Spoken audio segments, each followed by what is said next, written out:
Buenos días, queridos amigos. Esta lección tercera de hoy es una lección de pensamiento. En las dos primeras lecciones expusimos situaciones de la Edad Media y hoy vamos a internarnos por la selva que empieza a ser dura de taladrar, que es el pensamiento medieval. Una vez más, recuerdo que no estamos haciendo historia de la Edad Media, que en este momento no nos interesaría. Estamos haciendo cuadros fijos de la Edad Media que nos están diciendo cómo el cristianismo y el cristiano se sitúan en la historia y cómo se puede ser cristiano de formas absolutamente diversas que las que hoy empleamos. Y creo que es esencial, decía el primer día, porque estamos ahora en la vertiente de una pirámide, empezamos a bajar una pirámide a la cual nos hemos encaramado durante siglos. Es decir, que estamos intentando el movimiento contrario al movimiento de muchas décadas pasadas. Si antes subíamos, ahora bajamos. Y esta vertiente, este cambiar de situación, tiene preocupados a muchos cristianos, quizá a nosotros mismos, porque estamos temblando ante cualquier cambio, sin darnos cuenta de que el cambio es la situación humana radical. La quietud no es humana, es de muerte. El cambio, por tanto, es lo mejor que puede suceder. Y cuando el cambio es radical, más cosas radicales suceden. Es decir, que el hombre, por lo menos teóricamente, avanza más. Espero, pues, que la lección de hoy sea una lección más. La primera parte es difícil, la segunda será más simpática, no por la exposición mía, sino por el contenido, por los personajes que vamos a mover después. Pero en la primera parte sí que es necesario que quede claro el pensamiento medieval. Y esto siempre es árido. Conviene que recordemos de la última lección que la situación de la Iglesia como clero, lo que a partir de Gregorio VII se llama la Iglesia, equivocadamente, ha durado 1000 años la situación, o 900 años largos, cuando el Papa hace la separación entre Iglesia y Estado. La Iglesia son los clérigos gobernados por el Papa y el Estado son los laicos gobernados por el Rey, y separa las dos esferas. Está claro que para el Papa esto era bueno en aquel momento, puesto que los seglares, ingiriéndose en la esfera de la Iglesia, la manejaban mal. Y vimos que había obispos y había a veces papas, y sobre todo clérigos y sacerdotes y párrocos, puestos e impuestos por los señores feudales, o por el patrono de una iglesia, o por el emperador en persona. Con lo cual, los seglares manipulaban la Iglesia, no porque esté mal, posiblemente hoy entramos en una situación en la cual los seglares serán el alma viva de la Iglesia, pero en aquel momento los seglares, con intereses creados, al meterse en la Iglesia, solían meterse desde el lado laico, y por tanto era el laicismo que se metía en la Iglesia y gobernaba la Iglesia, y esto llevó a consecuencias nefastas. El Papa, por tanto, acertó al separar las dos esferas y exponer y decir en los Dictatus Papae que veíamos el otro día, decir que los laicos son los laicos y van para las cosas del mundo, tienen un programa de mundo gobernados por el Rey, y los eclesiásticos son eclesiásticos y van por las cosas espirituales gobernados por el Papa. Las dos esferas separadas, por lo menos en teoría, debían dar como resultado que los seglares son independientes en su esfera y los eclesiásticos son independientes en la suya. Una verdadera depuración que en cierta forma hoy todavía vige, ¿verdad? La injerencia del Estado en la Iglesia, la Iglesia en el Estado, no debe darse, y por tanto el Estado y la Iglesia son dos esferas independientes. Cuando esto se dice, es fruto de un libre pensamiento del siglo XVIII, cuando esto se dice, todavía aquí en España, esta es la última palabra hoy en día. Los seglares son seglares, los estados laicos son estados laicos, y la Iglesia es la Iglesia. Y no hay interferencias entre los dos. Ni hay que meterse, ni hay que manipular desde ninguna esfera. Digo que para los listos esta es la última palabra. Una última palabra que se dice en 1076. No están muy al día los que patrocinan esto. Lo curioso es que aquí hay una gran confusión, porque los más comprometidos de los cristianos de hoy son separacionistas. La Iglesia en una parte, y que se quede ahí en la sacristía, la Iglesia en la sacristía, y el gobierno y lo demás. La última consecuencia de esto es que hay que gobernar como si Dios no existiera. Yo estoy ciego y he de manejarme como si no lo estuviera, pues tú verás las que te das. Hay que gobernar como si Dios no existiera, pero como existe, pues ya se gobierna mal. Es que resulta que existe. Ya saben que la cita tan infeliz es de Hugo Groth, un holandés del siglo XVII, que es maravilloso. Dice que el hombre ha de obrar como si Dios no existiera, dando de sí todo lo que puede. Y cuando el hombre da de sí todo lo que puede, Dios existe. Esto sí es verdad. Pero no se dijo así la cita. Y por tanto digo que la última palabra de separación de la Iglesia y del Estado, la última palabra la dijo Gregorio VII en 1076, hace 900 años. Y digo que esta no es la última palabra porque las consecuencias que vimos el otro día son muy serias. Desde entonces, resulta que los seglares son los seglares y los eclesiásticos los eclesiásticos. Y los eclesiásticos y la Iglesia con el Papa encima son la Iglesia y el seglar no es la Iglesia. El seglar escucha y paga. Y se terminó. Bueno, si mantienes así las cosas, estas dos esferas, entonces está claro que los clérigos son la Iglesia y los laicos no son la Iglesia. Y van a la Iglesia según les permita el clérigo. Y van a la Iglesia y el clérigo, según, si es un poco medieval, aprovecha el domingo para trasquilar la oveja, chuparle la leche y enseguida y encima imponerle un impuesto, como es el mantenimiento de la Iglesia diocesana, por ejemplo. Y es la última palabra, Esto es una monstruosidad.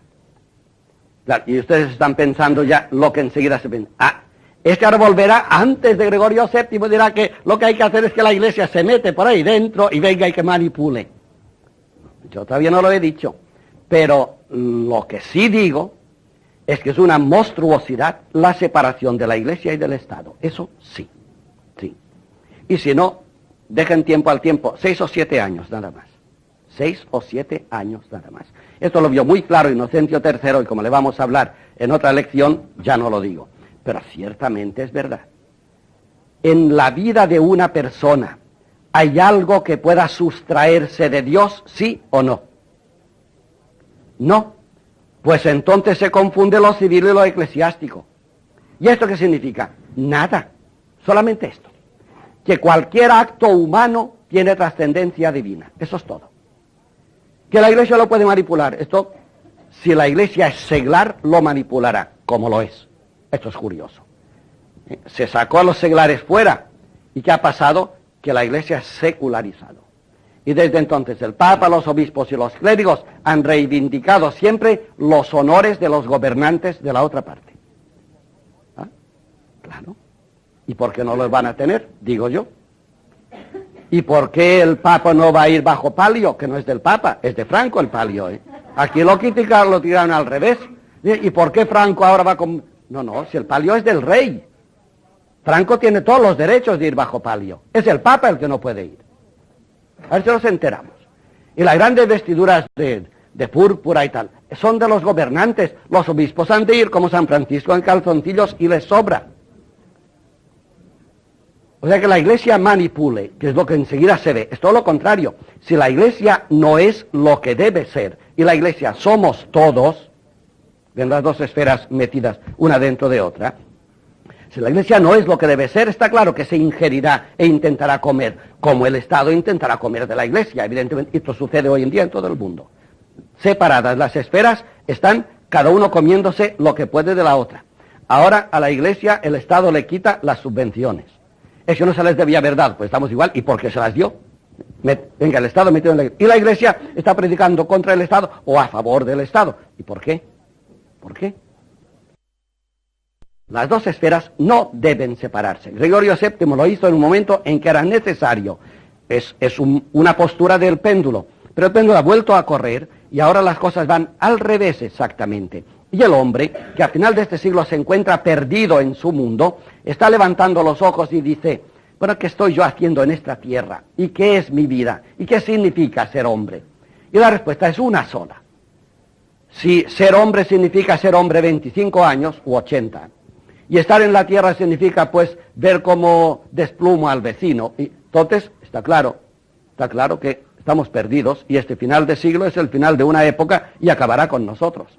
Ahora, si la respuesta es que la vida del hombre es algo que empezó misteriosamente y que termina en la eternidad, la vida del hombre, lo laico, termina en Dios. Es que si digo lo contrario, y digo la vida del hombre, pues de la vida del hombre y la Iglesia representante de lo trascendental no debe meterse. Estoy diciendo que el hombre no tiene nada que ver con lo trascendental y que se le puede gobernar al hombre como una marioneta porque no tiene más sentido que el sentido de su vida. Hay que gobernar como si Dios no existiera. Es un insulto al hombre. ¿Cómo que hay que gobernar como si Dios no existiera cuando el hombre es Dios en crecimiento? Y yo le puedo gobernar ignorando del hombre lo que es esencial en el hombre. No se puede gobernar ignorando la grandeza del hombre, y la grandeza del hombre es divina. Luego, si fuéramos honrados, bastaría que un gobernante declarara que quiere gobernar como si Dios no existiera para obligarle a dimitir inmediatamente. Es igual que si el gobernante dijera, como yo gobierno sobre borregos, pues no tengo para nada en cuenta la eternidad. Eso es todo.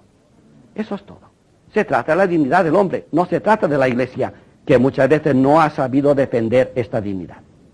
Porque en consecuencia los gobiernos quieren gobernar como si Dios no existiera, porque el Dios que esgrime la Iglesia les ha estorbado mucho tiempo. Este es otro tema. ¿Sí? Si el Dios que muestra la Iglesia muchas veces es el verdadero, lo mejor que se puede hacer es gobernar sin Dios. Esto está claro. Ahora, si es falso el Dios que enseña la Iglesia, habrá que estudiar un poco más y decir, no que hay que gobernar sin Dios, a ver si nos hace falta dar un paso más hacia Dios para gobernar como toca. Que esto es muy diferente. Esto es lo que vamos a ver hoy con el pensamiento. Ven que nos hemos encaramado por el pensamiento. Esto es importante. El tiempo de Abelardo y San Bernardo. La anécdota que ustedes saben de Abelardo vendrá al final, en la parte hermosa de la conferencia, que es la segunda parte. Pero hoy, prescindiendo de anécdotas, vamos a presentar el choque de dos pensamientos medievales. El pensamiento clerical y el pensamiento laico. Por un lado, Abelardo es un laico, y no lo es porque es un clericus, pero he de explicar una vez más que clericus en la Edad Media, clérigo en la Edad Media significa estudiante, estudiante.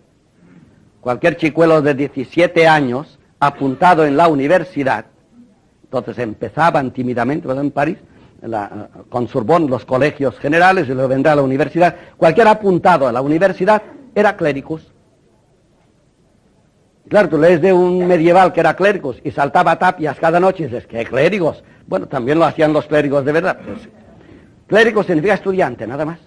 Lo que pasa es que a los estudiantes, en el siglo XI, a los estudiantes, como eran clérigos, se les hacía la tonsura, la coronilla. Tú vas y dices, uy, cuánto clérigos, sí, son clérigos, pero de la universidad. Es importante la palabra porque está dentro de lo que estoy diciendo. Oye, ¿y por qué un estudiante universitario se llama clérigo? Ya tenemos iglesia y estado juntos. Un clérigo es un eclesiástico. Y basta apuntarse a la Facultad de Letras de París para ya ser clérigos, evidentemente. ¿Y por qué un estudiante es clérigo? Porque esto proviene de una época, la anterior, en que los únicos estudiantes que había eran clérigos, porque los demás eran labriegos y no estudiaban. Mira si es fácil. Lo clericus es una copia de la Iglesia. Como en la primera Edad Media los únicos que estudiaban eran los eclesiásticos, los clérigos, por inercia cuando empezó a estudiar a alguien que no era eclesiástico, también se llamó clérigo. Lo clérigo significa estudiante, nada más. Luego los estudiantes que seguían por el camino de la Iglesia llegaban a ser, digamos, eclesiásticos en tiempo de Gregorio VII. Antes, los eclesiásticos y los seglares eran todos la Iglesia y se confundían. Y aquí un ejemplo, pues, que clérigos igual significa laico que eclesiástico, es estudiante. Pero pues la oposición del mundo entre clérigos laicos y clérigos eclesiásticos se ve ahora en el siglo XI. Para introducir este pensamiento he copiado un trozo de un escritor español, Fernán Pérez de Guzmán, que escribe ya en el siglo XIV, y cuenta en el Mar de Historias, que algunos habréis leído, un encuentro de los cruzados españoles, con Saladino. Saladino era el rey de Tierra Santa, el sultán de Tierra Santa. Y cuenta lo siguiente, fíjense bien, y cómo piensan los medievales Pérez de Guzmán está recogiendo una anécdota en el mar de historias que él ha recogido seguramente de la Edad Media, el siglo XI o XII. Dice así: gran gente de cristianos pasó a Siria y cercaron la ciudad de Acón, y allí por pestilencia se perdió la mayor parte de la hueste, y de los que quedaron la mayor parte fue presa. Estos son los cristianos, y entre ellos un buen grupo de españoles. Así que la peste, como siempre, diezmó las falanges de los cruzados, y los que quedaron vivos pues fueron presos. Vinieron los turcos y acabaron con ellos. A los cuales, según las historias de Florencia, tan humano y benigno se mostró Saladino, que dándoles para el camino les envió a sus tierras. Saladino fue tan amable, cuando los vio diezmados, les dio unas tierras para cultivar e incluso dinero para el camino. Pero según se dice, antes Saladino quiso hacer con ellos un acto alegre y placible a modo de burla, muy típico de Saladino. Saladino debía tener una ironía increíble.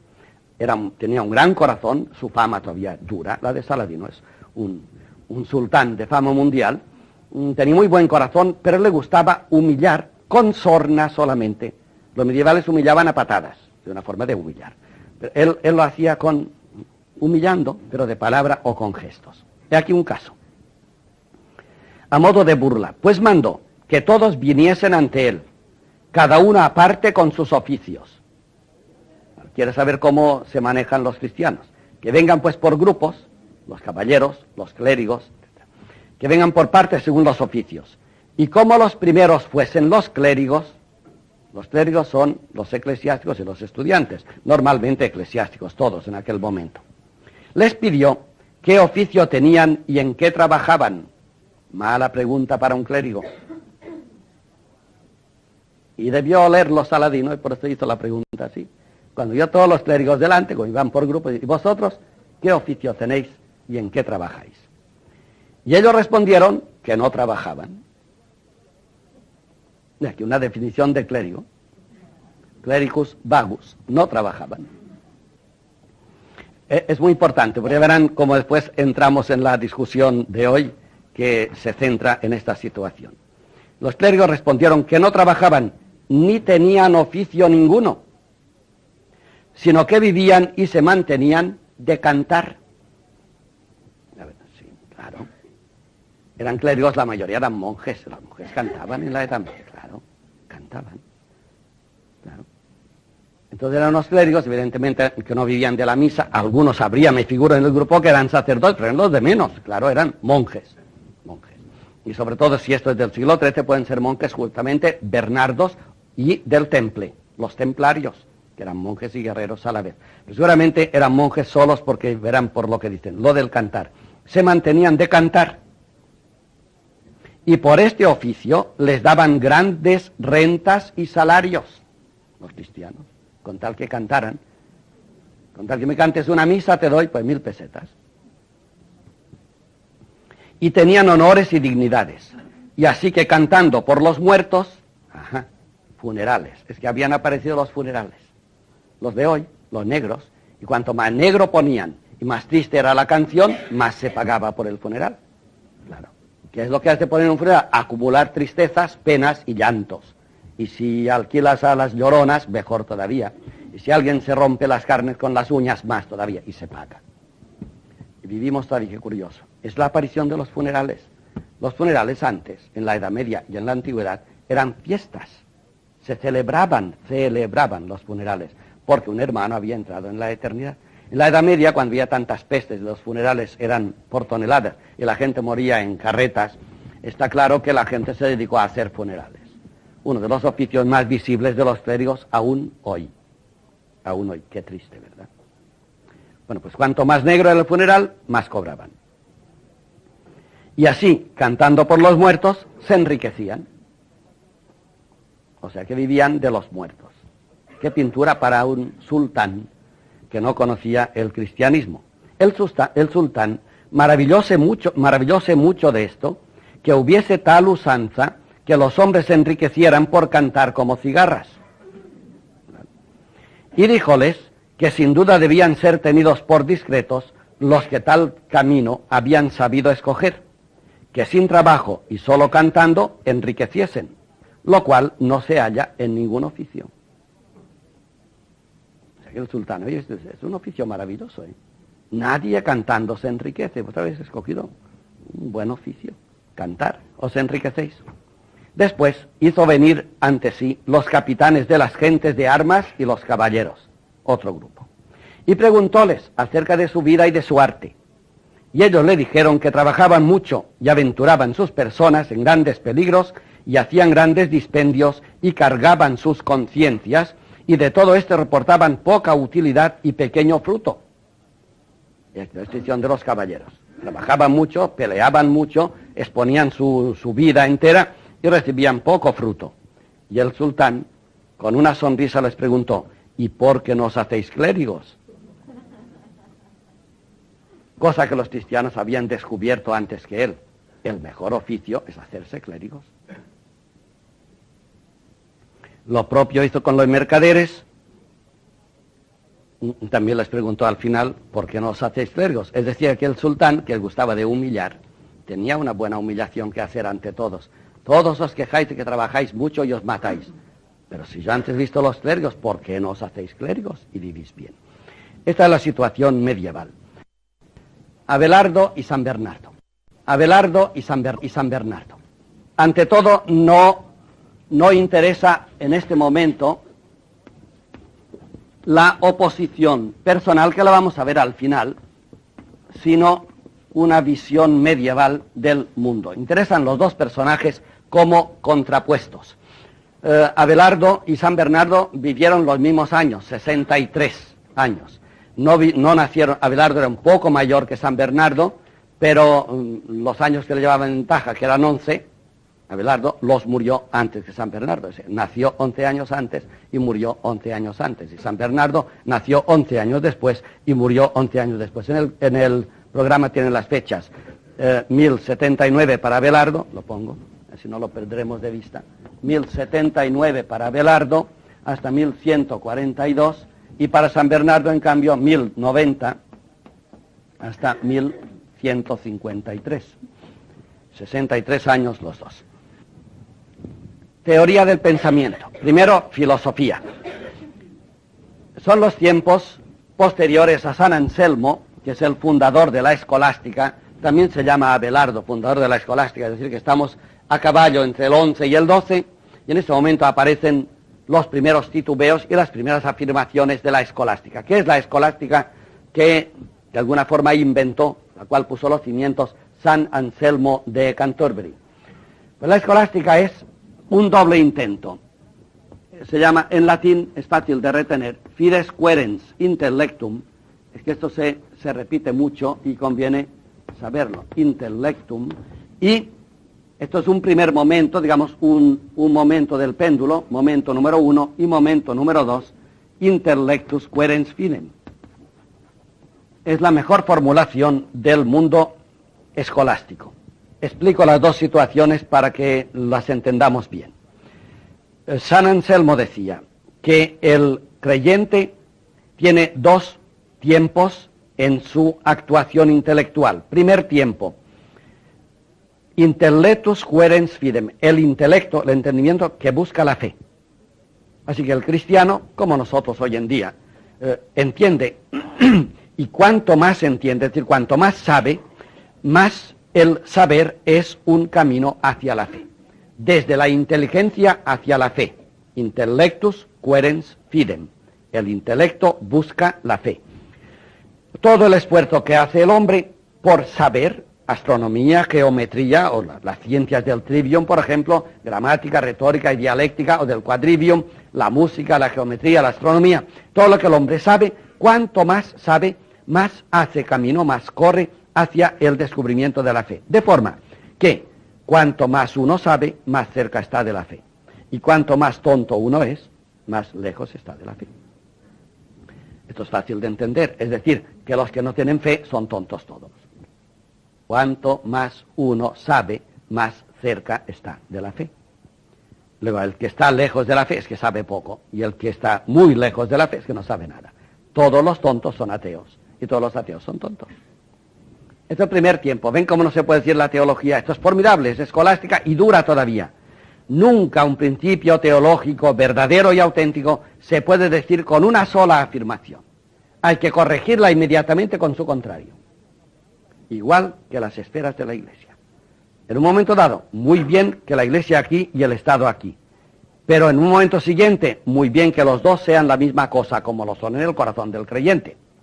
Y algún otro día tendrán que separarse. Este movimiento que ustedes conocen del péndulo, hoy es fundamental. Aquí empieza el yin-yang de la Edad Media. Volvamos pues al tema. Primera afirmación, con las malas consecuencias que he dicho. Intellectus querens fidem. El intelecto ha de ilustrarse con toda la ciencia posible, porque esto le conduce hasta la fe. Pero esto tiene coma detrás, no termina, porque si no, vienen las consecuencias que he dicho. Y ahora al revés. Fides querens intellectum. Pero la fe, a la cual llegamos a veces antes que la inteligencia, es decir, que nos bautizan de niños y aprendemos el catecismo muy pequeños, esta fe, una vez que tú la tienes, ha de buscar la inteligencia. Y por eso, cuanto más uno cree, más busca poder explicar lo que cree. Fides querens intellectum. Fe que busca el intelecto, ser entendida. Luego, aquellos que, teniendo fe, se cierran y dicen, ya tengo fe y no hace falta dar ninguna explicación, estos van hacia el ateísmo. ¿Ven la otra consecuencia? Que se corregiría por lo de arriba. Veo, las dos proposiciones se dicen juntas, cosa que todavía no hemos logrado.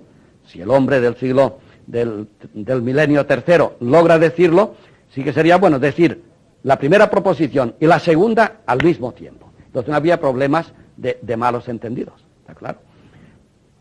La segunda, pues, que es más escolástica todavía y que ahora vamos a ver, es la fe que busca la inteligencia. Uno que cree, una persona que cree, debe creer de tal manera que todo aquello que cree, de alguna forma, ha de ser explicado. También lo hacemos hoy. Tenemos fe y intentamos explicar nuestra fe, los grandes principios, por lo que sabemos en astronomía o en filosofía o en historia. Bueno, pues he aquí las dos cosas. Lo que pasa es que los escolásticos, como hoy, unos acentuaron más lo primero, la inteligencia que busca la fe, y otros acentuaron más lo segundo, la fe que busca la inteligencia. Y cada maestro explicaba las cosas según partiera de la inteligencia ilustrada que llega a la fe, o según partiera de lo contrario, la fe puesta al día que busca la inteligencia. Y cuando te preguntan, ¿qué es para ti la Santísima Trinidad? El que tiene fe sola dirá, la Santísima Trinidad es una cosa que me han enseñado y doctores tienen la Iglesia para que te la expliquen. Ya está. Antes decían, yo creo lo que cree la Santa Madre Iglesia. No está mal dicho, pero sí puede estar muy mal dicho. Tú supón que yo me quedo solo de cristiano en el mundo y soy tonto, tengo fe pero no la sé explicar. Y te digo, yo creo lo que cree la Santa Madre Iglesia. La Iglesia soy yo, no quedo más que yo. Y si yo creo lo que cree la Madre Iglesia y no sé lo que creo, la Santa Madre Iglesia no sabe lo que cree. La fe de la Iglesia es la fe de los que la componen. Bueno, pues volvamos otra vez al tema. La fe que uno tiene, que es la Santísima Trinidad, ha de ser explicado y ha de intentar cada uno explicarlo a su manera según los conocimientos de la época en la cual vive. Esto se llama la escolástica, por un lado. Pero nos falta una cosa más, y esta es un poco más difícil, pero si aguantan bien ya terminamos. El nominalismo, que también empieza en esta época. Ya ven que los clérigos, que eran pocos y malos, sabían pensar en aquel tiempo ya. Y el realismo. Este tiene un representante que se llama Roscelino, y el realismo es Guillaume de Champeau. Es el que decimos, pero hay que saberlo. Además, viste mucho que uno en una discusión te diga, esto es puro nominalismo. Si sabes lo que es, ya ha salido bien, ¿verdad? Y ya verán a Abelardo qué listo era para hacer estas cosas, pero no hace falta saberlas. Esto es una discusión, otra vez, como esto. Dos partes de una realidad. Una discusión que viene de Aristóteles y que había llegado a la Edad Media a través de Platón, y ahora Aristóteles, que empieza a aparecer otra vez gracias a Pedro el Venerable, que es un cisterciense, aparece con esta doble vertiente, el nominalismo y el realismo. y tiene dos grandes campeones en el siglo XII, principios del XII, en París, en Santa Genoveva casi siempre, que son Guillaume de Champeau y Rosselin. ¿Qué enseñan estos dos grandes? Son dos gigantes. Póngale usted un gran pedestal porque son dos monstruos, ¿eh? Y se van a divertir luego porque va Abelardo y hace clink y se caen los dos y se rompen. Así era de travieso el animal de él, porque pasó todavía haciendo animalidades. Pero le gustaba. Y además les estaba muy bien a estos hombres, sobre todo en la Edad Media, donde las cosas estaban tan estructuradas, como ustedes saben, tan bien pensadas, que llegara un enfant terrible y se metiera con estos gigantes, pero así, sin más, en una clase como esta.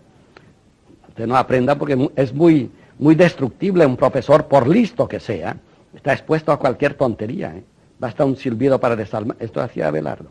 Lo dejaba encumbrar, incluso le hacía preguntas para que el profesor se creciera. Cuando tenía bien crecido, no hacía más que una pequeña sorna. Los dejaba helados a todos. Bueno, pues todos los grandes profesores, sobre todo Guillaume de Champeau fue profesor de Abelardo, estaban siempre en su exposición filosófica entre el nominalismo y el realismo. Expliquemos lo que es de forma vulgar para que se entienda bien. Digo que esto es de Aristóteles ya. Ponemos una serie de hombres, helos aquí, unos hombres. Estos hombres, cada uno es diferente. Este se llama Juan, este se llama Pepe y este se llama Luis. Bueno, pues ya está, Pepe, Juan y Luis. Pepe, Juan y Luis son tres realidades, tres hombres, tres.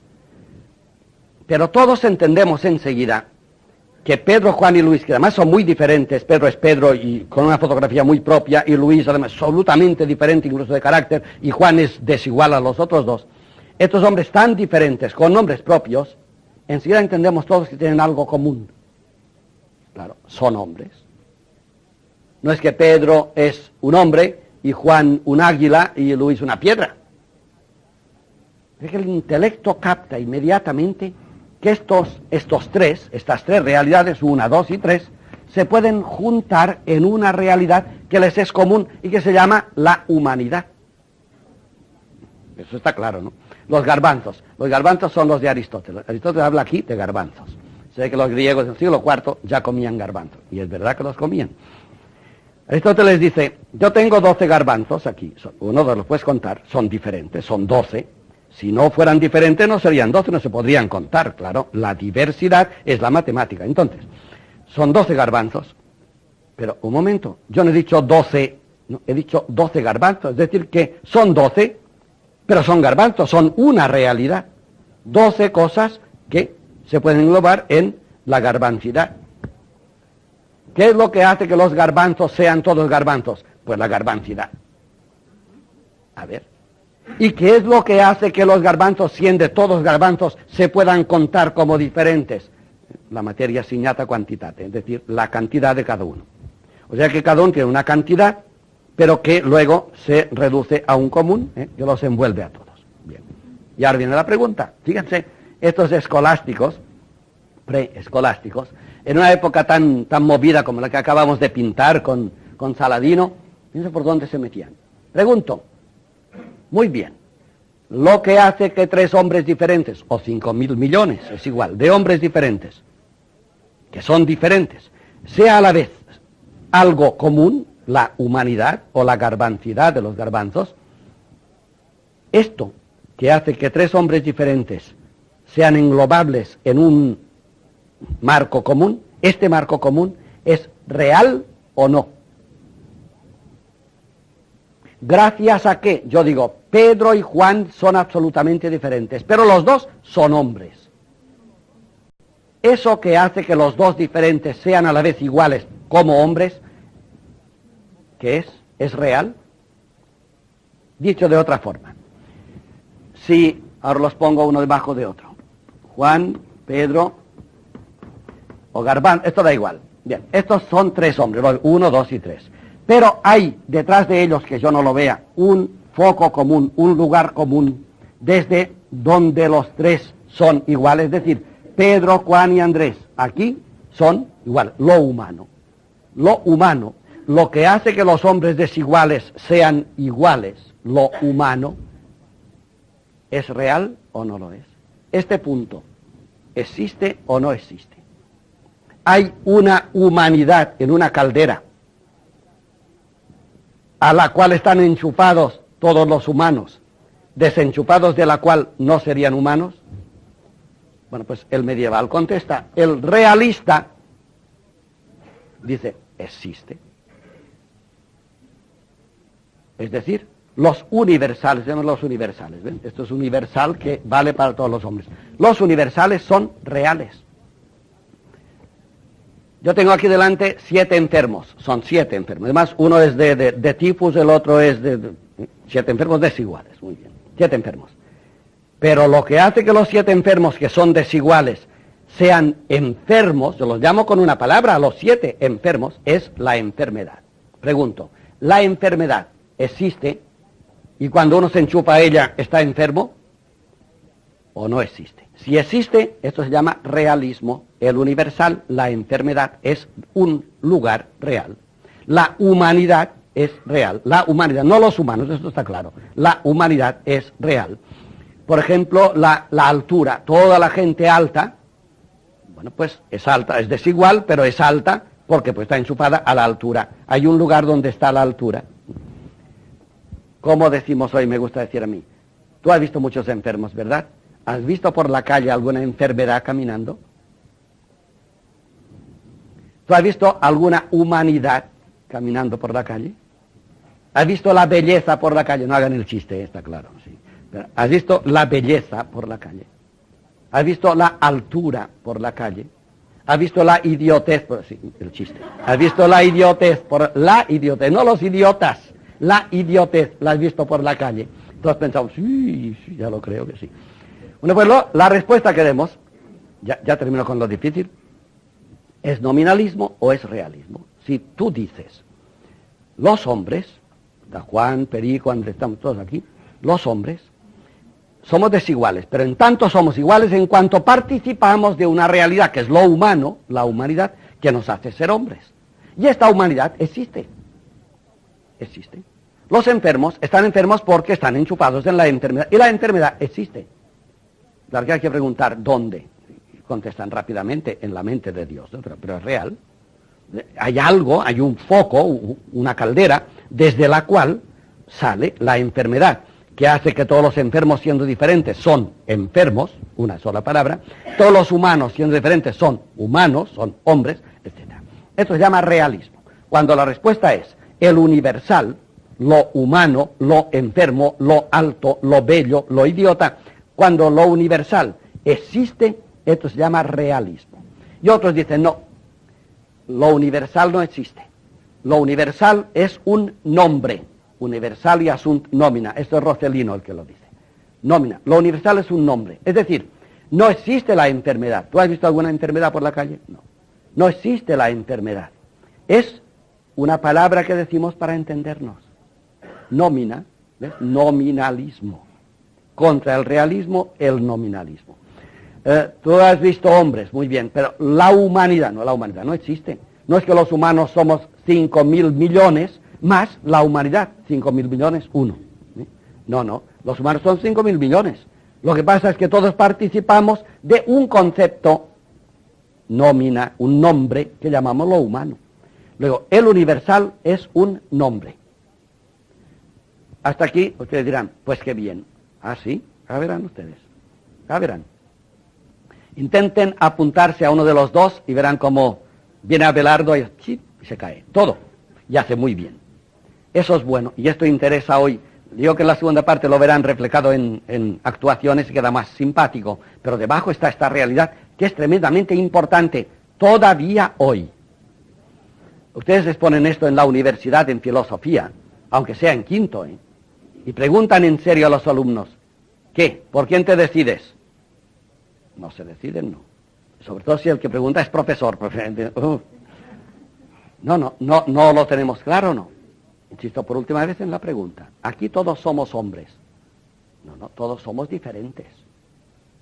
Sí, pero hay algo común. Somos hombres. Algo nos unifica. Siendo plurales, algo nos singulariza. ¿Qué es lo singular que permite que todos, siendo tan diferentes, nos llamemos hombres? Pues un universal que se llama la humanidad. Y ahora pregunto. La humanidad, por la cual todos somos hombres, la garbancidad, por la cual todos son garbanzos, siendo diferentes, ¿esto es real o no lo es? ¿Tú has visto la humanidad caminando por la calle? ¿Es real o no lo es? Los realistas dicen sí, es real. Y los otros dicen, no, es un nombre, no existe la humanidad. Lo que pasa es que yo, a fuerza de ver hombres diferentes, les detecto a todos algo común, el pensamiento encarnado, por ejemplo, y digo, todos son hombres, pero esto es un invento de mi mente. Luego, el universal es un concepto o un nomen, un nombre, nominalismo. Es una cosa nominal, tiene nombre. La enfermedad no existe, existen enfermos, esto es nominalismo. Los enfermos existen porque existe la enfermedad, esto es realismo. ¿Queda claro? No existe la humanidad, existen hombres, nominalismo. Existe la humanidad, gracias a la cual los hombres son hombres, esto es realismo. Y viene Abelardo y dice, Dios son tres, ¿qué es lo que hace que sea uno? ¿Nombre o realidad? Y se quedaron, contestan. Claro, y en lo medieval cuando le tocas a Dios es muy serio, porque el hombre vive en Dios, el medieval. Espero que esto no se olvide, recuerden que el hombre vive tanto de Dios que al final de la semana, el domingo, es el día de encuentro con Dios y va a la eternidad, es una experiencia de Dios y de eternidad del domingo. Dios es la vida del hombre, los medievales vivían por la fe.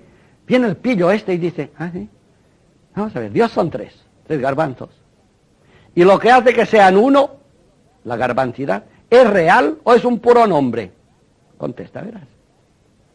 Si es real, las consecuencias son infinitas. Y si es puro nombre, Dios son tres y nada más. Estamos en el politeísmo. Bueno, damos un paso más y terminamos esta primera lección. La segunda será un poco más larga y más agradable, ya lo he dicho. Insisto porque tengo la conciencia de que esto es muy poco sabroso, muy insípido, como decían los medievales, insípidus. Pero había que decirlo porque, como verán, bueno, primero esto estimula el pensamiento, pero en segundo lugar estamos todavía ahí, y sobre todo con las consecuencias que verán. La teología, de la cual vamos a hablar enseguida en la segunda parte. La teología, cuando habla de los sacramentos. Los sacramentos son 7. Bueno, esto lo decían en su tiempo por primera vez, no lo pierdan de vista, Todo el mundo sabe que los sacramentos son 7. Esto es de Trento. Antes de Trento, el primero que lo dijo fue Roberto de San Víctor, por los victorinos, en París. Dijo, los sacramentos son 7. Y Abelardo ya cogió la idea, dice, los sacramentos son 7. 7. Y entonces son 7, está el bautismo, la confirmación, el orden sagrado, son 7. Pero ¿por qué llamamos a los 7 sacramentos? ¿Tienen algo en común que permita que lo llamemos sacramentos? ¿Sí? Y este algo en común que hace que los 7 sacramentos sean sacramentos, que tengan algo en común, ¿es real o es un puro nombre? Lo que hace que los sacramentos sean sacramentos es una palabrita que nos hemos inventado, o en algún lugar los sacramentos son de verdad una realidad. Fíjense, el tinglao se viene abajo entero. La Santa Madre Iglesia es igual. ¿No somos todos los clérigos Iglesia? Sí. ¿Y qué es lo que hace que siendo tantos los clérigos se llame la clericatura o el clero? ¿Un nombre? ¿Puro nombre? ¿O hay una realidad que... Ven cómo todo el sistema ahora está sobre 2 puntos flacos. Abelardo era especialista en dejar edificar, tenía mucha paciencia, no era nada paciente, pero le gustaba que edificaran. Cuando ya todo estaba bien terminado, la pirámide bien hecha, él ya había detectado el ladrillo de abajo que era flaco, que siempre hay alguno.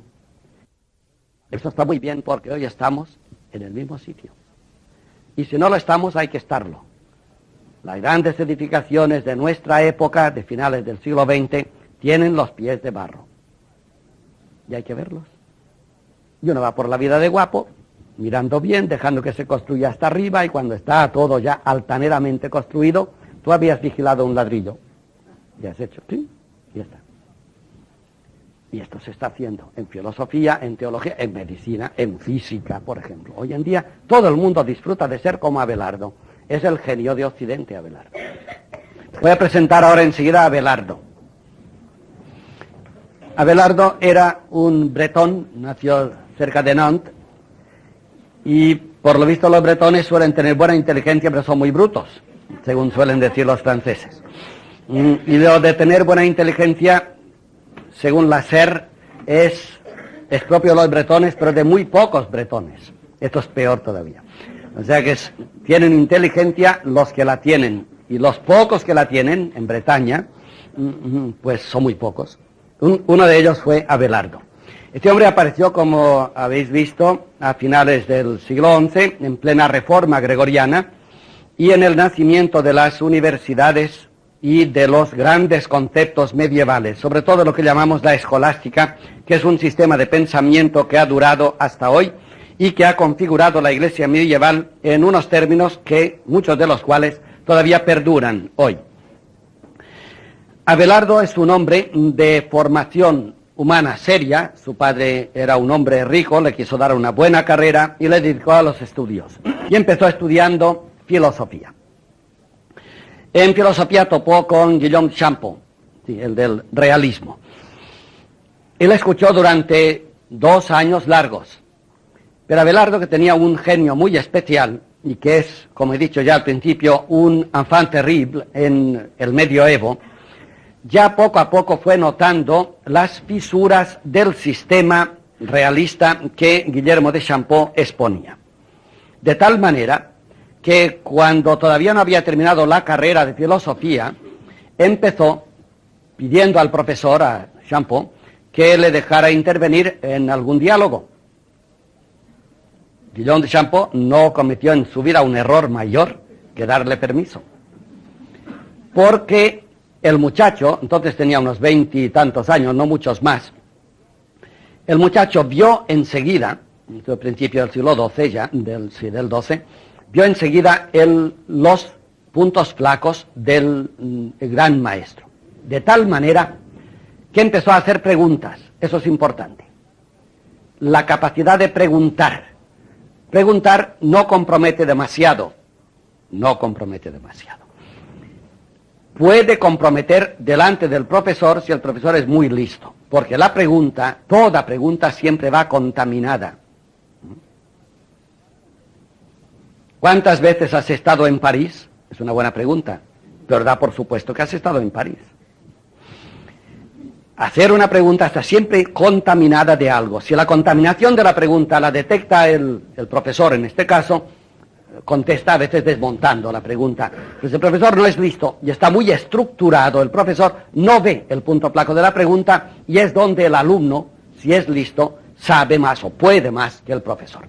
El sistema de Guillermo de Champeau, el realismo, estaba estructurado por él de una forma que admitía, aceptaba y construía con todos los materiales de la incipiente escolástica. Era un sistema perfectamente estructurado. Esto es peligroso.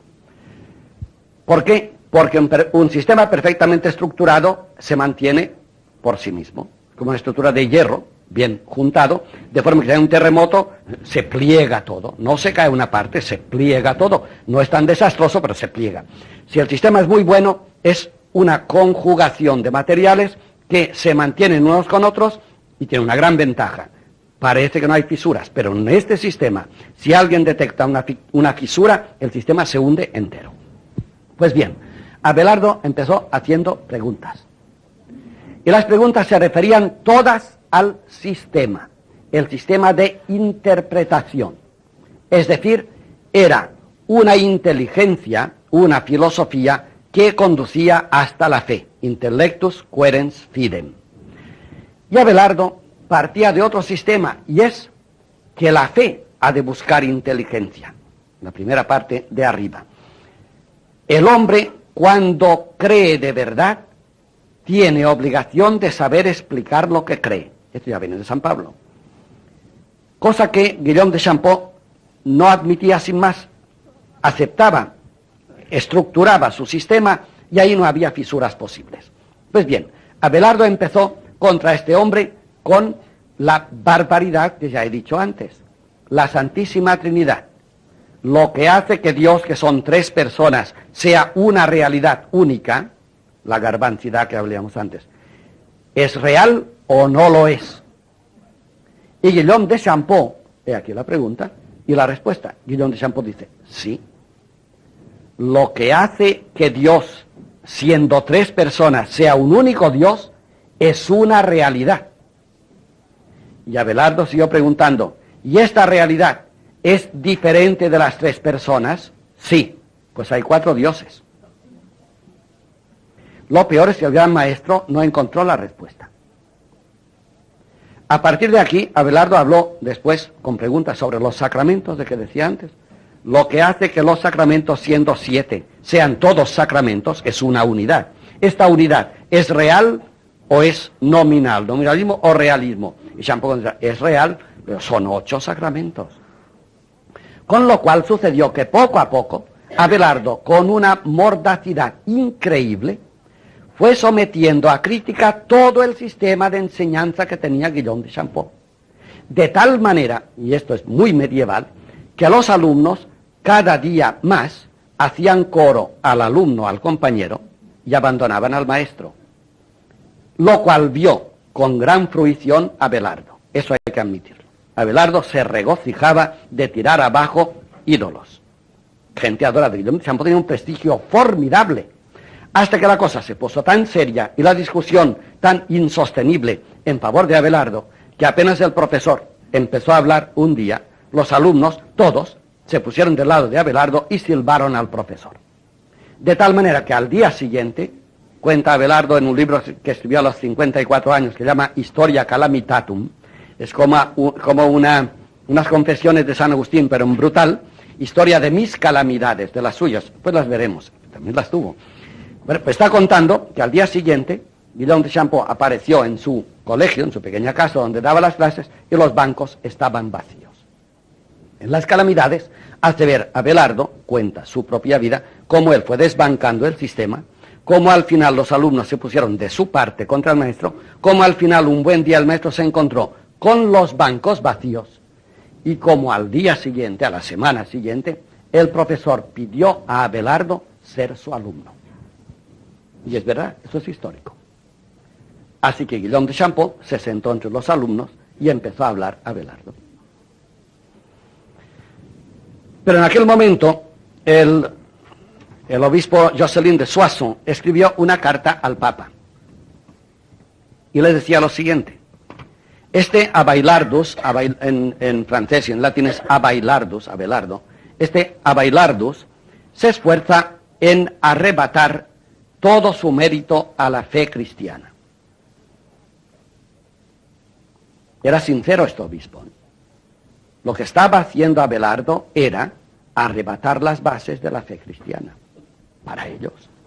Si el sistema cristiano era sometido a crítica y desmontado por Abelardo, el único sistema que se conocía, está claro que esta carta es objetiva. Y se le dice al Papa, pues diré quién es el Papa porque es muy importante, era un amigo de Abelardo. Se esfuerza por arrebatar todo su mérito a la fe cristiana. Christiane fidei meritum evacuat. Vacía de contenido la fe cristiana. Fíjate qué visión. Y hoy en día los grandes conceptos que manejamos del conceptualismo, el nominalismo abelardiano, son de Abelardo. Por más que él se jacte, sigue la carta, de comprender por la razón humana todo lo que es Dios. Fíjense qué definición más bonita de la fe que busca el intelecto. Él destroza la fe cristiana, por más que se jacta, Abelardo, de comprender por la razón quién es Dios. La razón busca a Dios, el intelecto busca la fe. De esto se trata. El primer medioevo filosófico es la fe busca la razón. Y ahora la razón busca la fe es un destrozo de la fe cristiana. Se eleva hasta los cielos, pero desciende hasta los abismos. Nada hay que permanezca oculto para él. Lo sabía todo Abelardo, además se había estudiado como un loco. Sea en las profundidades del infierno, sea en las alturas del cielo. Es un gran hombre para sus propios ojos. Disputa sobre la fe en detrimento de la fe. Se pasea familiarmente entre la grandeza y las maravillas que le exceden. Escruta la majestad de las cosas divinas y fabrica herejías. Es que Abelardo, después de destrozar a Guillaume de Champeaux, tuvo una ocurrencia y pensó que él sabía mucha filosofía, el nominalismo de que hablamos ahora, y que había de estudiar teología.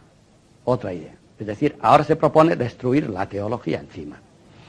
Y se apuntó a un gran maestro en Laon, que era Anselmo, el obispo Anselmo de Laon, era un discípulo de San Anselmo de Canterbury. Era un hombre más bien tirando a realista, en cuanto a los universales, pero un gran teólogo, un gran teólogo. Entre sus alumnos se sentó Abelardo, empezó a escucharle y se dio cuenta de que los maestros de teología, entre ellos Anselmo, que es famoso por esto, son grandes habladores, pero muy malos encajadores. Ojo otra vez. Y dice de él Abelardo, ya sé que tenemos las cartas y las de Eloísa también, y dice de él Abelardo, este hombre recita perfectamente su lección, como muchos, pero fuera de su lección no sabe nada. Es irrebatible en lo que sabe, pero lo que sabe es muy poco. Y aparece otra vez el sistema teológico, un gran sistema. Mientras el profesor habla, los alumnos escuchan boquiabiertos, porque dice magníficamente la lección. Pero si en la lección le metes una cuña, queda desbancado. Vio, por tanto, Abelardo que el punto flaco del gran maestro era la discusión. Si hablas con él, si te deja hablar y abres diálogo con él, está perdido, porque solo sabe su lección. Es un gran repetidor de textos de santos padres, como a veces hacen los predicadores. Un gran repetidor de textos de santos padres. Pero Abelardo ahora ha visto su sistema. Si vas con la Escritura y discutes los textos de la Escritura a fondo, este hombre se queda sin argumentos. Y de hecho, se dedicó Abelardo a estudiar a fondo la Escritura, a discutir los textos de la Escritura. Es la primera crítica bíblica, la primera exégesis crítica que aparece en el mundo medieval. Expone los textos y los discute desde donde puede él saber, de forma que el gran profesor de Laon, Anselmo, se ve absolutamente desarmado. Así que los diálogos de teología quedaron también con el profesor muerto. Abelardo, siendo ya profesor de filosofía y de teología, puso cátedra en Santa Genoveva de París y ahí acudía la gente por montones. Los alumnos en la Edad Media eran pocos, eran difíciles de reunir, pero en Santa Genoveva aquello era toda una universidad. Y el mundo aplaudía y se volvían locos por él. Donde iba Abelardo, incluso los compañeros, los alumnos, los clerici, que he dicho antes, ponían pequeñas tiendas alrededor de su casa para poder escucharle siempre. Es la primera crítica que interviene en la Iglesia medieval. Quiero apuntar este hecho. Si la escolástica, que seguirá creciendo hasta los grandes maestros de Santo Tomás, por ejemplo, San Buenaventura, San Alberto Magno, ya en el siglo XIII, por los mendicantes, esta escolástica que seguirá creciendo, sí tiene un punto de renovación y de crítica, es a través de Abelardo. Esta crítica irá creciendo también conjuntamente con el crecer de la teología hasta que nos lleve al Renacimiento, que es una crisis y una crítica de la teología positiva, es decir, patrística, de afirmaciones y de autoridades contra el pensamiento, contra la razón. Así que lo que antes era filosofía nominalista o realista, ahora con Abelardo se hace una teología que es a la vez afirmación, teología positiva, y a la vez crítica o exégesis de la Biblia. Con esto, sin que Abelardo seguramente lo pretendiera, se ponía en tela de juicio todo aquello que la teología estaba construyendo con tanto esfuerzo. Poco después, gracias a un amigo de Abelardo, que era Pedro el Venerable, un cisterciense, un amigo también de San Bernardo, poco después empezó a entrar Aristóteles en la filosofía. Aristóteles venía desde España. Los traductores de Toledo habían traducido a Aristóteles a través del árabe al latín. y el latín sí que ya lo conocían más allá de los Pirineos. Aquí se leía árabe perfectamente, pero más allá solamente hablaban latín. Pedro el Venerable, en una visita que hizo a los cistercienses españoles, se llevó unos manuscritos latinos ya traducidos del árabe que eran de Aristóteles y los dejó en Francia, sobre todo en Chartres. Y los primeros maestros de Chartres empezaron a explicar a Aristóteles que es un empirista, un analista de los hechos. Así que cuando llegó Aristóteles a Europa, ya sobre la corriente abierta por Abelardo por puro instinto, Aristóteles va destruyendo el sistema unitario de Platón y empieza el sistema experimental y abierto de física, de estructura y corrección crítica de la Biblia, por ejemplo, y de desmenuzamiento de los textos de santos padres, a fin de que aquella teología tan bien edificada al principio de la escolástica, poco a poco se ramificara en una teología experimental y una teología expositiva o filosófica, como fue luego la de Santo Tomás de Aquino. Hasta aquí Abelardo. Ahora veamos los hechos en sí. Figúrense que el cristianismo medieval, que es una construcción de bloques perfectamente ensamblados, ya tiene dentro de sí el gusano que va a acabar con ella, gracias a Abelardo. Y esto quiere decir que el sistema de la Iglesia tan perfectamente organizado con Gregorio VII, que vimos el otro día, el sistema de pensamiento y de actuación de la Iglesia, ya tiene dentro de sí una pequeña sospecha, Abelardo es un maestro de la sospecha, una pequeña sospecha de que todo esto puede ser de otra manera. Y esto es importantísimo. Esto es lo que San Bernardo no va a tolerar. O sea que lo que pensamos, lo que enseñamos, lo que hacemos y lo que administramos en los sacramentos, todo puede ser de otra manera. Esto es herético. Y aquí interviene el gran santo cisterciense San Bernardo. Quizá conviene hacer una presentación de San Bernardo. San Bernardo es un hombre de acción y un místico a la vez. En Clairvaux tenía una iglesia, como sabéis, hizo edificar él muy austera contra los benedictinos, por ejemplo, de Cluny, que eran más opulentos, y todo el tiempo que fue monje y superior, abad, en su monasterio, se edificó la iglesia y al final se terminó, y un día le preguntaron a San Bernardo que cuántos ventanales tenía la iglesia. Cuidado, una iglesia gótica los ventanales se ven bien, ¿eh? La iglesia gótica es puro ventanal, piensa en la Sainte-Chapelle, por ejemplo. Y contestó que no lo sabía. Jamás había levantado los ojos en la iglesia. Es un hombre conmovedor, San Bernardo. Y cuando habla de Biblia, la Escritura la conoce perfectamente y la expone de una forma mística. Pero su pensamiento es coherente hasta el extremo. Era un hombre de grandes edificaciones. A la vez que era un gran monje, era un gran político. Él predicó la Segunda Cruzada. La Segunda Cruzada. Y además tenía tal prestigio, los monjes todavía en el siglo XII eran muy poderosos de prestigio, y eran los grandes pensadores, tenía tal prestigio que cuando en Roma hubo una elección papal doble, Anacleto II e Inocencio II, los cardenales de ambos lados, Anacleto II fue elegido porque el antecesor apenas se moría, ya eligieron sucesor, Anacleto II. Pero esa elección se tenía por inválida porque había sido hecha en vida del antecesor. Los otros cardenales que esperaron la muerte del Papa muerto, eligieron, muerto el Papa, a Inocencio II.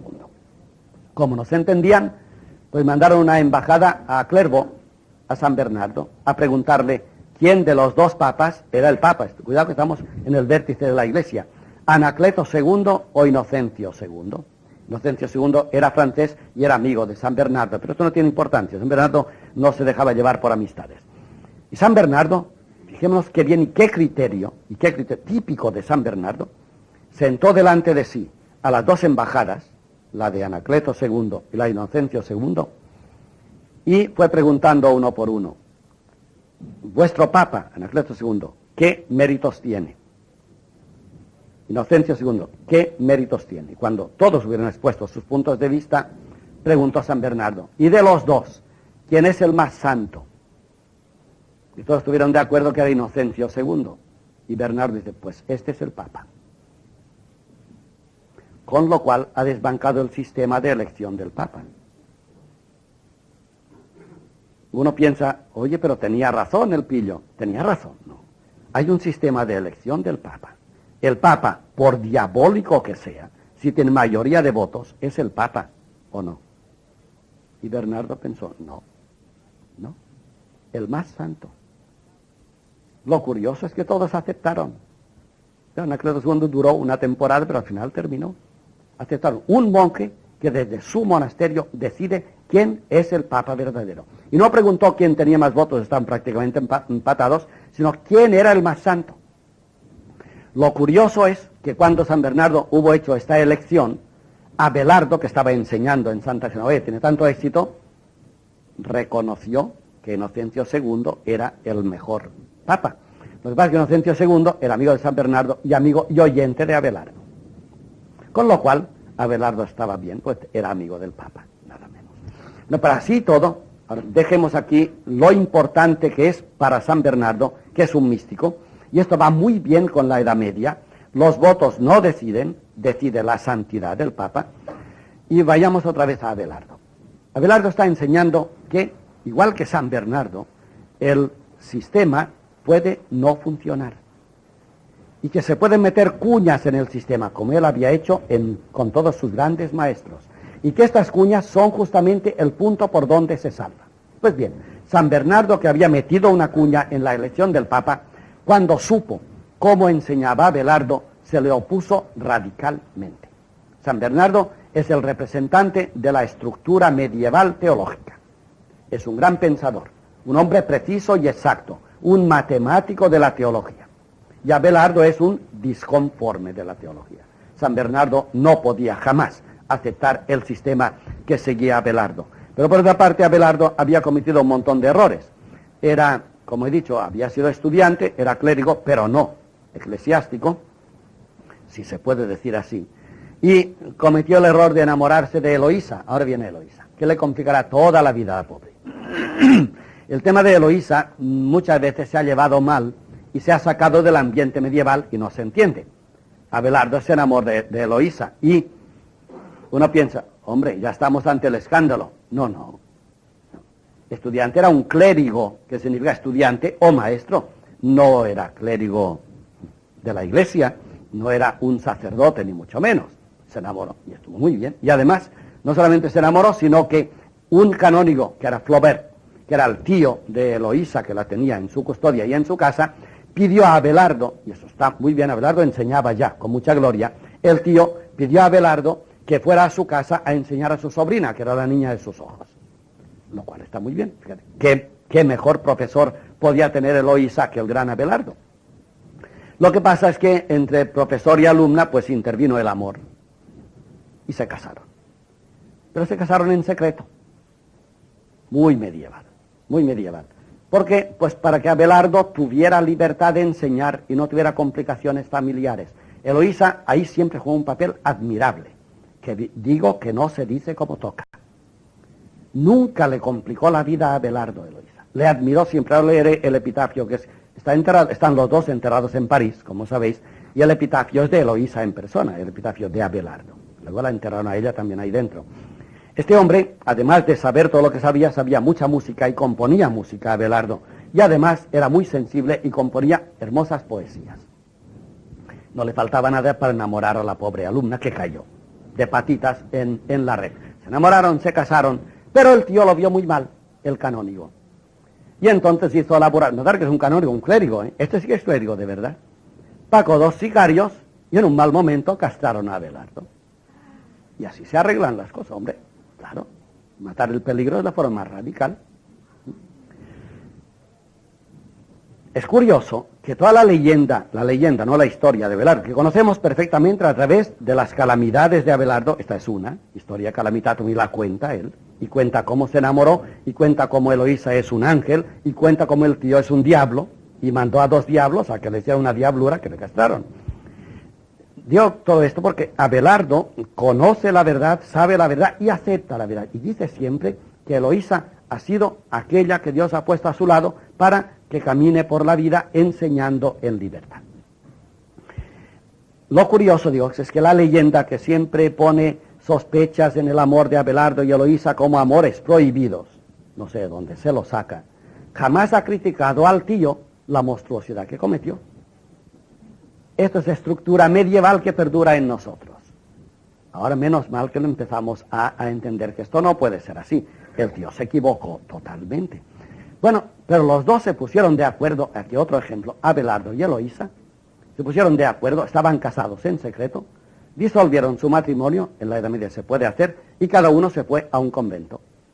Y vivieron en un convento los dos. Se siguieron amando platónicamente toda la vida, esto es ejemplar, platónicamente, y la mujer enamoradísima en su convento jamás intervino en la vida de Abelardo, que siguió enseñando, pero el escándalo promovido por el tío había cundido. He aquí que en la pirámide de Abelardo también hay un ladrillo que se mueve. Y ese es el que moverá San Bernardo. Bueno, pues ya hemos dicho el tema. Como ya no volveremos a Eloísa, la pobre y la santa, que es una santa. Sí que quiero recordar la Historia Calamitatum, si ustedes la pueden ver en libros rarísimos. La Historia Calamitatum se ha publicado 1000 veces. Labac lo ha publicado al final, también hace unos 11 o 12 años.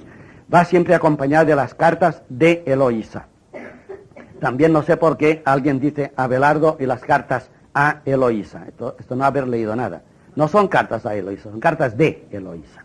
Es Eloísa la que escribe. Y casi todo lo que sabemos de Abelardo, si quitamos el libro de las calamidades, es de Eloísa, la cual desde su convento fue abadesa. Al final, desde su convento fue escribiendo a Abelardo y ella anotaba además los méritos de Abelardo. Al final, cuando murió Abelardo, que murió 11 años o 12 antes que ella, no, 20 años, murió el año 42 y ella el 62. 20 años después de ella murió después de Abelardo y hizo este epitafio para la tumba de Abelardo. Traduzco. Fíjense con qué cariño esta mujer que había aprendido de él la música, la filosofía y el comportamiento en la iglesia, fue una buena abadesa, al final tuvo la suerte de saber escribir en versos, son dísticos muy bonitos, muy medievales, pero muy bonitos, que dicen así: Petrus inac Petra latitat. Aquí duerme Pedro. Escribe Eloísa, ¿eh? Pedro Abelardo. Abelardo se llama Pedro. Aquí duerme Pedro. Quem mundus Homerum dicebat. El mundo le llamaba Homero. Está bien. Aquí duerme Pedro. El mundo le llamaba Homero. Lo de Homero va por la poesía. Era un gran poeta. Sed jam sidera sidus habent. Ahora las estrellas tienen estrella nueva. Hace 1000 años que está escrito, ¿eh? Es maravilloso. Aquí duerme Pedro. La gente le llamaba Homero. Ahora las estrellas tienen estrella nueva. Sol eratic gallis. Este era un sol para los galos, para los franceses. Pero ya los hados, fata tulen, ya se lo llevaron los hados para arriba. Caret ergo regio gallica sole suo. Noten que ha dicho, era un sol para la Galia. Ahora se ha ido. Por tanto, Galia ha perdido el sol. Ya quisiera uno morirse que le escriban esto encima, ¿eh? Y está, sigue escrito. Sigue todavía Eloísa. Y les sciens, lo leo porque demuestra que aquí no hay ninguna suciedad amorosa. Estos hombres aceptaron su destino, esta es la grandeza de ellos, aceptaron su destino, amarse en secreto toda la vida, de forma que la fidelidad les ayudara a ser como debían ser. Y les sciens, quid fuit indiscibile, este hombre supo todo lo que se podía saber. Vicit artífices, es el más grande de los artistas son los estudiantes de filosofía en París. Venció a los artífices y ahora él enseña el arte que solo él conocía. Las calendas le arrebataron, las calendas de mayo le arrebataron y privaron a toda nuestra clase, a nuestro sistema, del gran rey. Est satis. Esto es todo.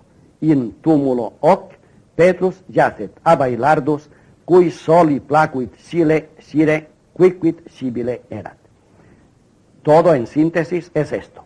En este túmulo duerme Pedro Abelardo, el único entre todos los hombres que llegó a saber todo lo que podía ser sabido.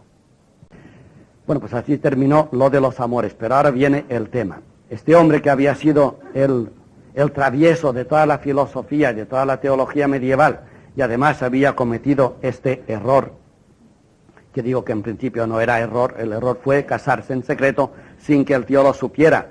Claro, si casaron en secreto, pues el tío no hubiese permitido jamás que se casaran, evidentemente.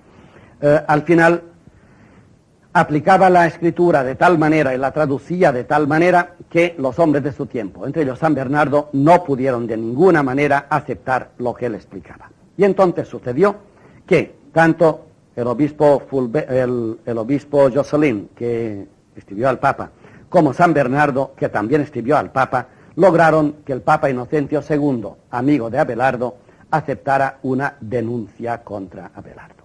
Bien, y entonces se convocó un concilio en Sens el año 1140. Eso conviene retenerlo. Antes había habido, unos años antes, otro en Soissons, que también había condenado algunas proposiciones de Abelardo, pero este es el más sonado porque termina así con la vida de un hombre, no con un sistema, que he dicho que será el gusanillo que en toda la Edad Media se meterá por las estructuras y llegará hasta nosotros. Había enseñado tanto a Abelardo y había tenido tanto éxito, tenía tantos admiradores que al final creyó en su poder. Y cuando San Bernardo le denunció, Abelardo se creyó tan fuerte que él mismo propuso a San Bernardo y a su obispo, y sobre todo a a Teobaldo de Champagne, que era el conde de Champaña, le propuso una reunión de teólogos.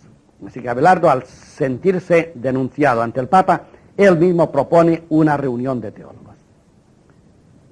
Lo curioso es que el obispo de Sens, en la Cuaresma del año 40, hacía una exposición de reliquias. Esto es muy medieval. Reliquias, ya saben que ya he dicho, adoraban las reliquias. La gente adoraba a los santos y veneraba las reliquias. Y una exposición de reliquias con lo cual toda la gente de la campaña acudía a las reliquias. Abelardo propuso que se tuviera una discusión teológica en Sens el día de la exposición de las reliquias. Lo curioso es que anunció el rey, que era Ludovico VI, anunció su asistencia, el rey de Francia, en persona, más el conde Teobaldo, más los obispos de la región, más el obispo de Sens, más San Bernardo, que lo había denunciado. Bien. Y Abelardo propone la reunión. Llegó este día y se tuvo la reunión, pero lo curioso es, y ahí no esperaba Abelardo lo que sucedió, y es que en la catedral San Bernardo, el día anterior a la reunión, había reunido los obispos que estaban presentes y el conde, y les había expuesto y demostrado, noten que San Bernardo tenía un prestigio mundial, había hecho un papa, por decirlo así, y además era un místico de una categoría infinita, era el personaje indiscutible en toda Europa y de una santidad evidente. San Bernardo les habló y les demostró, pero verán después, lo que ahora digo ha de sumarse con lo que diré al final, que no se puede decir las dos cosas a la vez. San Bernardo les demostró, lleno de miedo, que Abelardo pensaba de una manera que si por ella se seguía caminando, destruía todo el sistema eclesiástico, teológico y exegético de la Edad Media. Es decir, todo lo que enseñamos y administramos, si Abelardo sigue adelante, al final lo tira abajo. Noten que Abelardo ya era abad, era clérigo ya, clérigo no estudiante, era sacerdote ya, y era un hombre también de mucho prestigio intelectual. Es decir, era un gran cristiano Abelardo. No es un hereje, no es un hereje, es un punto de vista, ven por dónde va la clase ahora, un punto de vista válido dentro de la Edad Media. San Bernardo considera o no considera válido el sistema, pero sabe que siendo lo que sea el sistema, es un gusano metido en la estructura.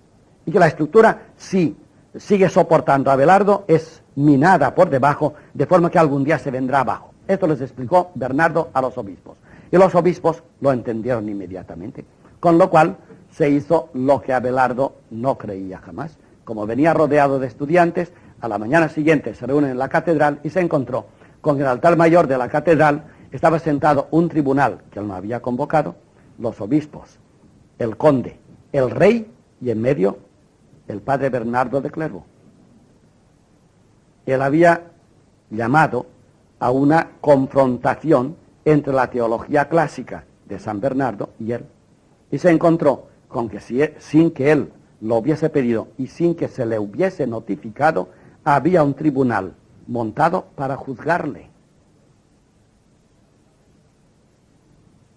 Bueno, Abelardo, que no era tonto, ya ten en cuenta que es del año 40 y el 42 él murió ya, no tenía 60 años, como San Bernardo, 62 o 3 años. Abelardo vio, apenas entró con sus estudiantes, con la gran ovación de estudiantes, la treta que le habían armado. Bueno, le dijeron que se sentara, se sentó y Bernardo se levantó con estupor de Abelardo, que pensaba dialogar con San Bernardo. Claro, es listo Abelardo, sabía que si Bernardo abría la boca, él le dejaría hablar y cuando hubiese terminado le quitaría el ladrillo de abajo y se hundiría. Aquí se equivocó Abelardo, aquí se equivocó. Bernardo expuso los puntos de vista suyos, lo peligrosa que era su filosofía y sobre todo el escándalo anterior de su vida con Eloísa. Una vez que hizo la exposición San Bernardo, Abelardo escuchó, evidentemente, pero se dio cuenta que en la exposición la conclusión era que él era un hereje. Entonces le dijeron que podía hablar. Y Abelardo, como vio que se trataba de una inculpación de herejía, pensó que no podía quitar el ladrillo, porque claro, cuanto más hereje seré. Entonces se calló. Por 3 veces le instaron a que se defendiera y se calló. Miró la última vez a los estudiantes pensando que se levantarían en su favor y todos se callaron. Todos, nadie le defendió. Lo dice en la historia Calamitatum. Nadie me defendió. Porque creyeron que se encontraban de verdad delante de un hereje. Y como buenos cristianos que eran, y además ante el prestigio de San Bernardo, nadie se atrevió a decir una palabra. Entonces lo único que hizo al final, cuando se perdió, apeló al Papa, que era su amigo. Pero no sabía que San Bernardo ya había escrito al Papa, que también era su amigo. Entonces se le notificó que debía desdecirse de sus puntos de vista. Abelardo no lo hizo, y entonces le mandaron a Pedro el Venerable, al cisterciensiacito, y Pedro el Venerable, el santo, es santo Pedro el Venerable, San Pedro el Venerable, maestro y amigo de San Bernardo, le recibió con los brazos abiertos. Qué curioso. Y no solamente recibió con los brazos abiertos, sino que le tuvo en el monasterio durante 2 años. Y no solamente esto, sino que al cabo de 2 años, ya de 63, como han visto Abelardo, murió en el monasterio. Pero cuando iba a morir, le dio tiempo a Pedro el Venerable para notificarlo a San Bernardo. ¿Y cuál no fue la sorpresa de Abelardo? Que cuando murió se encontró en los brazos de San Bernardo. Lo cual es todo un montón de ejemplos. San Bernardo no era sincero. Sí lo era, pero no lo era. Él sinceramente había acusado a Abelardo de hereje, porque sabía que su sistema taladraba, vulneraba el sistema suyo y el de la escolástica.